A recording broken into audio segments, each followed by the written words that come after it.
নমস্কার, ডিজিটালে জনতার দরবার। আমি অয়ন, নিউজ 18 বাংলায় আপনাদের জানাই স্বাগত। গুড ইভিনিং সবাইকে। আমাদের এই ডিজিটালে জনতার দরবার সব সময় 6টা থেকে 6:30 চালুই থাকবে, এবং তার আগে আজকে একটু তাড়াতাড়ি বলে দিই যে এর পরে 18 অথবা 25 তারিখ থেকে আমরা আমাদের নিউজ চ্যানেলের স্টুডিওতে, নতুন স্টুডিওতে শুরু করব এই জনতার দরবার। সেটা টেলিভিশন চ্যানেলের জন্য, এবং তারপরে আমরা কিন্তু ডিজিটালে জনতার দরবার এটা থাকবেই।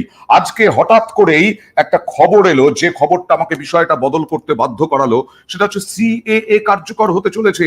আজকে রাত 10টার মধ্যেই নাকি বিজ্ঞপ্তি জারি হবে এবং সিএএ কার্যকর হয়ে যাবে, অর্থাৎ নাগরিকত্ব সংশোধনী আইন তা কার্যকর হয়ে যাবে। গত কয়েক বছর ধরে, 4 বছর ধরে এরকম বিতর্ক চলছে যে সিএএ কেন কার্যকর হচ্ছে না। সিএএ কার্যকর হবে বলে আসছেন বিজেপি নেতারা। আবার তৃণমূল কংগ্রেস নেত্রী মমতা বন্দ্যোপাধ্যায়, মুখ্যমন্ত্রী মমতা বন্দ্যোপাধ্যায়, তিনি কালকেও বলেছেন সিএএ এখানে করতে দেবেন না। এবং আজকেও এই যে যখন একটা বড় বিস্ফোরক খবর চলে এলো যে আজকে রাত 10টার মধ্যেই সিএএ চালু হতে চলেছে, মুখ্যমন্ত্রী সঙ্গে সঙ্গে সাংবাদিক বৈঠক করলেন, সাংবাদিক সম্মেলনে জানিয়ে দিলেন যে কোনো বৈষম্য যদি দেখেন, কোনো বৈষম্য যদি হয়, মানে সংবাদ মাধ্যমের খবরের ভিত্তিতেই তিনি বলেছেন নিশ্চয়ই আমরা মনে করি, কারণ তার কাছে খবর আসতেও পারে যে সিএএ চালু হচ্ছে কিনা আদৌ, কিন্তু তিনি প্রথমেই বলেছেন সংবাদ মাধ্যমের খবরের ভিত্তিতে আমি বলছি, দেখলাম এখানে যে খাইয়ে দেওয়ার একটা বিষয় থাকে এবং সেই বিষয়টি হচ্ছে কিনা সেটার নজর রাখবো। এবং তার সঙ্গে সঙ্গে এই বিষয়টি, অর্থাৎ সিএ চালু হলে পরে তিনি কি করবেন তিনি জানিয়ে দিলেন যে সিএএ যদি চালুও হয় তাহলে আমাকে আগে আইনটা ও বিধিটা দেখতে দিন। আইন ও বিধিতে যদি দেখা যায় যে মানুষের অধিকারকে বঞ্চিত করছে তাহলে আমরা প্রতিবাদ জানাবো। আরো একটা কথা বলেছেন, আমি পুরোটা দেখে আগামীকাল হাবড়া থেকে বলবো, কিন্তু বৈষম্য হলে, অধিকার ছিনিয়ে নিলে তৃণমূল কংগ্রেস প্রতিবাদ করবে। অর্থাৎ একটা রাজনৈতিক যুদ্ধের বার্তা দিয়ে রাখলেন।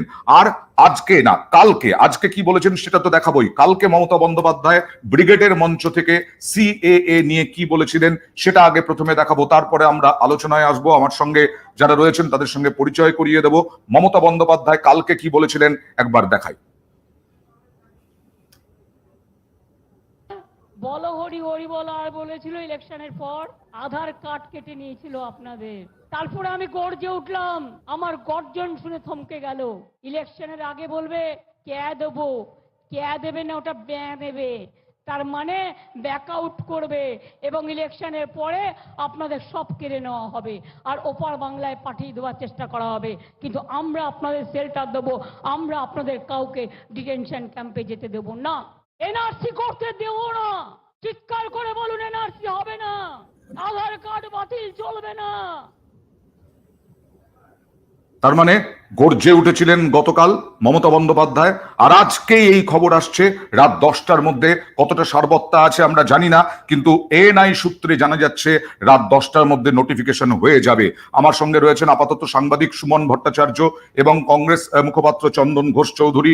চন্দনদা, কিভাবে দেখছেন আজকে আজকে নতুন শুধু নয়, এ রাজ্যের বিজেপি নেতারা বারবার বলেছেন, এমনকি শান্তনু ঠাকুর এই সেদিন বলেছেন যে ভোটের একদিন আগে হোক, 2 দিন আগে হোক, 3 দিন আগে হোক, সিএএ চালু হবেই। তার মানে সিএএ এবারের নির্বাচনে প্রধান হাতিয়ার। রাম মন্দির ছিল, রাম মন্দির থেকে আরো জ্ঞানবাপী মসজিদ হলো, তারপরে এখন সিএএ এত প্রয়োজন হচ্ছে কেন?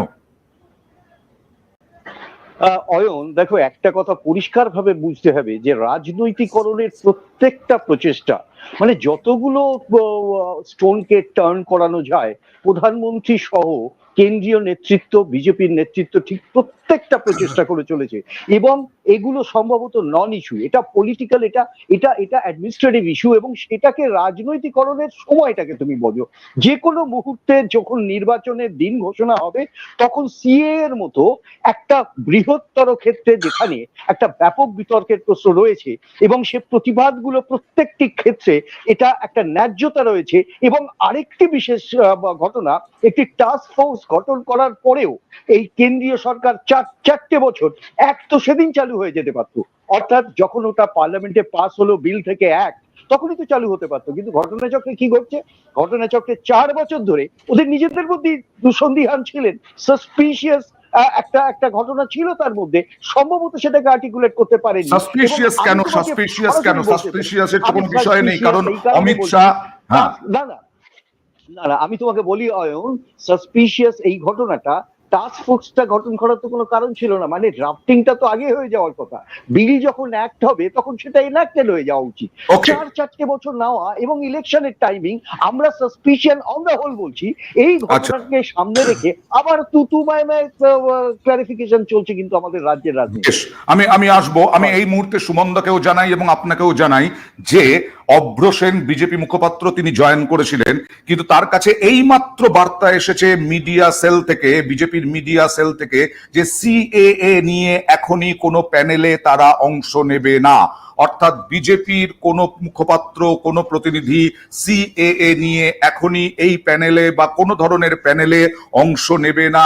এই মাত্র, মানে আপনারা দেখেছিলেন যে অভ্র সেন লগ ইনও করেছিলেন এবং তিনি যোগও দিয়েছিলেন, কিন্তু তাদের ঘোষণা হচ্ছে এখন যে তাদের এখনই নির্দেশ এসেছে যে তারা সিএএ নিয়ে কিছু মন্তব্য করবেন। আমি সুমনদা আসবো তোমার কাছে, তবে তার আগে একটু শেখ শামীম, তিনি লিখছেন সিএএ লাগু করে নির্বাচনী ফায়দা তুলতে চাইছে বিজেপি, এটা লাগু হলে দেশের রাজনীতির উত্তাপ আরো বেড়ে যাবে। মোহাম্মদ সফিকুল ইসলাম লিখছেন ভোটের সময় সিএএ তার মানে তৃণমূল এবং বিজেপি সেটিং। আচ্ছা, আমি আসবো এই বিষয়ে। সুমনদা, যদি সিএএ নির্দেশিকা আজকে চালু হয়, রাজ্যের ওপরে কি কোনো কিছু নির্ভর করছে যে রাজ্য এই আইন চালু করতে পারবে, নাই করতে পারে? কারণ দেশে একটা আইন, সেটা চালু হলে পরে যে কোনো রাজ্য সেই আইন বাস্তবায়িত করতে একেবারে বাধ্য, সেই দিক থেকে আমি বলছি। দেখুন, আমি যতটুকু দেখেছি এখন অবধি, যে সিএ আইন পার্লামেন্টে পাস হয়েছে সেটা কোনো রাজ্যের পক্ষে অস্বীকার করা সম্ভব না, সেটা কার্যকর হবে। কারণ এই যে নাগরিকত্ব দেওয়ার বিষয়, আমি কিন্তু নাগরিকত্ব দেওয়ার বিষয়ে কথা বলছি, সেটা সম্পূর্ণ কেন্দ্রীয় সরকারের হোম মিনিস্ট্রির অধিকার। এখানে কিন্তু কোনো রাজ্যের কাছে কিছু বিষয় নেই।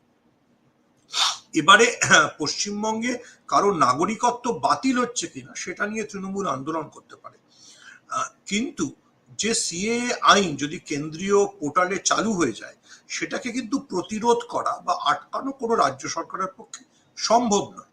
ঠিক আছে, এবার সিএ নিয়ে পলিটিক্যাল অনেক ডিবেট আছে, কিন্তু আমি আপনাকে একটা জিনিস মনে করাবো অয়ন, সেটা হচ্ছে often the mistake we do, সেটা হচ্ছে যে আমরা মানে আমাদের মতো করে একটা ভাবার চেষ্টা করি। তো আমাদের কিন্তু এটা মাথায় রাখতে হবে যে বিজেপি কেন্দ্রের ক্ষমতাসীন দল হিসেবে এখন অব্দি যা যা বলেছে, আমি তার দর্শনের বিরোধী হতে পারি, কিন্তু তারা সেই প্রত্যেকটা কাজ পূরণ করেছে।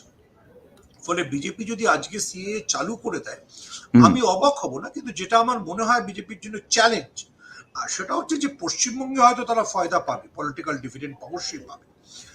শান্তনু ঠাকুর থেকে শুরু করে বিজেপির সব নেতারা বলবেন যে দেখো আমরা করে দিলাম, কিন্তু একই সঙ্গে উত্তর পূর্বের রাজ্যগুলোতে, যে উত্তর পূর্বের রাজ্য কম আসন নিয়ে, অর্থাৎ আসাম, মণিপুর, মেঘালয়, এই সমস্ত আসনগুলোতে, সেখানে কিন্তু সিএ বিজেপির জন্য ব্যাকফায়ার করতে পারে।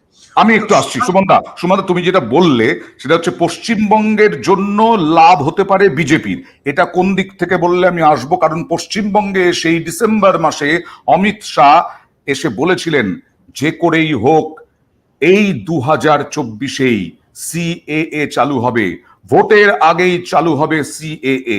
সুমনদা, তোমার কাছে আসবো যে কিসের ভিত্তিতে বলছো যে এ রাজ্যে বিজেপি লাভবান হবে, তার আগে দেখাবো।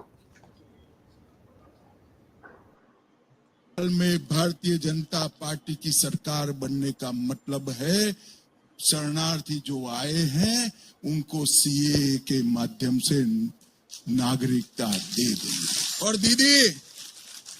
दीदी कई बार शरणार्थी भाइयों को गुमराह कर, आज मैं आप सबके सामने कहकर जाता हूं, सीए इस देश का कानून है, इसको कोई रोक नहीं सकता, सबको नागरिकता मिलने वाली है। जो भाई आसपास के राज्यों से प्रताड़ित होकर यहाँ आए हैं, उनको धर्म परिवर्तन की धमकी देकर भगाया गया है, उनके अच्छे जीवन की रक्षा करना हर हिंदुस्तानी का फर्ज है और ये होकर रहेगा। दीदी आप चिंता मत करें।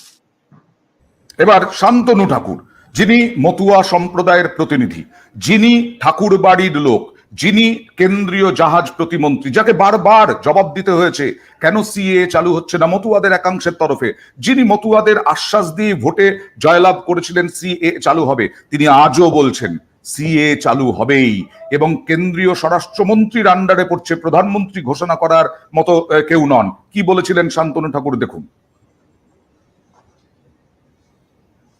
ঠিক আগেই হবে। আবার আশাবাদী কি আছে? ভোটের আগে, একদিন আগে, দুদিন আগে, 3 দিন আগে হবে। আমি তো আত্মবিশ্বাসী সিএ হচ্ছে, এবং ভোটের ঠিক আগেই হবে। আবার আশাবাদী কি আছে? ভোটের আগে, একদিন আগে, দুদিন আগে, 3 দিন আগে হবে। আমি তো আত্মবিশ্বাসী সিএ হচ্ছে। এবং শুধু তাই নয়, সুমনদা এবং চন্দনদা, আজকে কিছুক্ষণ আগে খবর পাচ্ছি যে ঠাকুরবাড়ির চত্বরে এক অংশের মতুয়া সম্প্রদায়ের মানুষ তারা আবির খেলা শুরু করে দিয়েছেন। আমি একটু সাধারণ মানুষের নিয়ে তারপরে সুমনদার কাছে আসছি। সিএএ হলে এসএস অফিসিয়াল 07, আমি নাম জানি না তার, সিএএ হলে বেশি ক্ষতি হবে আমাদের মুসলিম, দলিত, আদিবাসীদের, সবকিছু ভোটের জন্যই করছে বিজেপি। আচ্ছা, মোহাম্মদ সেলিম শেখ, সিএএ গত 4.5 বছর কোথায় ছিল? এই যে মানুষ বলছেন, এ রাজ্যের মানুষ বলছেন যে সব থেকে বড় ক্ষতি হবে মুসলিম, আদিবাসী এদের, তাহলে তুমি কি করে বলছো যে ভোটে ফায়দা পেতে পারে বিজেপি? দেখুন, বিজেপি মুসলিম ভোট নিয়ে চিন্তিত নয়। বিজেপির কাছে গোটা ভারতবর্ষের 10% মুসলমান ভোট চিন্তার বিষয় নয়। বিজেপি মুসলমান ভোট বাদ দিয়ে, মুসলমানদের কাউকে জনপ্রতিনিধি না করে, মুসলমানদের কাউকে মন্ত্রী না করে বিজেপি কিন্তু একটা সরকার চালাচ্ছে। ফলে পশ্চিমবঙ্গের 30% মুসলমানও যে বিজেপিকে ভোট দেয় না, সেটা বিজেপি ভালো করে জানে। বিজেপির কাজ হচ্ছে, বা মানে তাদের মতো করে তাদের রাজনৈতিক বিশ্বাস এবং দর্শন, সেটা হচ্ছে যে হিন্দু ভোটকে সুসংহত করা। সেই হিন্দু ভোটকে সুসংহত করার চেষ্টাই তারা করবে, এবং সেটাই তাদের রাজনৈতিক দর্শন। আপনি যদি তার পার্সপেক্টিভে দেখেন, সেটাতে কোনো ভুল নেই। যেটা ইস্যু হচ্ছে, আবার আমি বলছি, যে উত্তর পূর্বের রাজ্যে, আসামেও তো বিজেপির সরকার, আসামের যে বিজেপির সরকার, সে এটাকে কিভাবে হ্যান্ডেল করে।